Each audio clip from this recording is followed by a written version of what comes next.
Zelda the Skyward Sword. From here on in referred to as just Zelda. I don't care what genre of games you primarily play. You could play shoot 'em ups, racing games, beat 'em ups, first person shooters, which I would normally mainly play. If you haven't played at least one Zelda and enjoyed it, then you either aren't a gamer or you're possibly dead inside. Everyone needs a break from their main genre of games, and Zelda is the perfect break. Some of you watching this might be thinking, well, I'll get around to buying it once it's cheap, or maybe I'll just watch some videos of it and that'll satisfy my craving for Zelda. That's maybe even why you're watching this video now. But that's not good enough. You need to go out and buy this game right now. Even if you don't have a Wii, buy one of them while you're at it. That's what I did. I've always said that I'll buy a Wii as soon as a new Zelda comes out. I mean, Twilight Princess was out, but I already played it in the GameCube. The reason I'm telling you this is because I can't do the game justice in a simple YouTube video. In fact, no video will do this game justice. You really need to play it for yourself. But anyway, I'll give it a go. Firstly, we'll talk about the graphics in Zelda. It's weird because when playing this game, it kind of feels like this is a GameCube game. Graphically, it's quite similar. And for me, it kind of feels like a mix between Wind Waker and Ocarina of Time.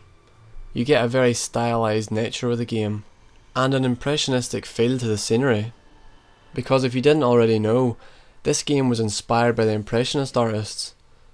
And I knew as soon as I heard that I would enjoy the game. What better art movement to be inspired by than the Impressionist movement? And when you think about it, the Wii's graphics can't stand up to the realism you'll get with some of the HD games. Just like the Impressionist artists couldn't stand up to the realism you get with photography. So instead of going for a realistic look, the Impressionist artists painted what their impression of the landscape was. So just like the Impressionist artists fought back against the realism of photography, Nintendo were fighting back against the realism of HD by making the entire game an impression of what they think it should look like. In fact, at times it almost feels like you're in a painting. You can actually see brush strokes on textures on the wall.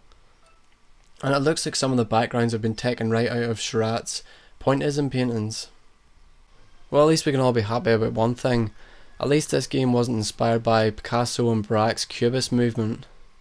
God knows what the game would have looked like in that case. The second thing I want to talk about is the controls. I'm an Xbox player, so any doubts you had about the game's controls, I would have had too. I don't like change. I've gotten used to using a standard controller with two analogues, which doesn't require motion. And I can't ever imagine playing an online competitive game using anything other than a standard old-fashioned controller. But Zelda isn't an online competitive game, unless you're competing with yourself. This is a single-player action-adventure, with an emphasis on fun. Using the Wii motion controller makes the game more fun, and immerses you in what's happening on screen a little bit more.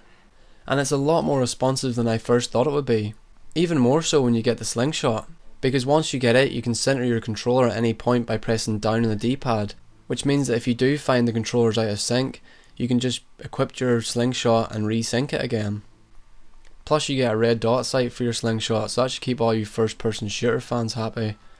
And there's even bullet drop. I never thought I'd see bullet drop in a Zelda game. But I will say that this is the kind of game you'll want to play with your curtains closed. And probably close your bedroom door to avoid a puzzled look on a passerby's face, followed by questions on the subject of just exactly when you're going to grow up and stop playing games for kids, to which the answer is always never. It's quite hard to keep your dignity when you're 24 years old, pointing a controller up to the sky playing a game that's designed for people half your age. With all that being said, I've only just got the game and I'm having a ton of fun playing it.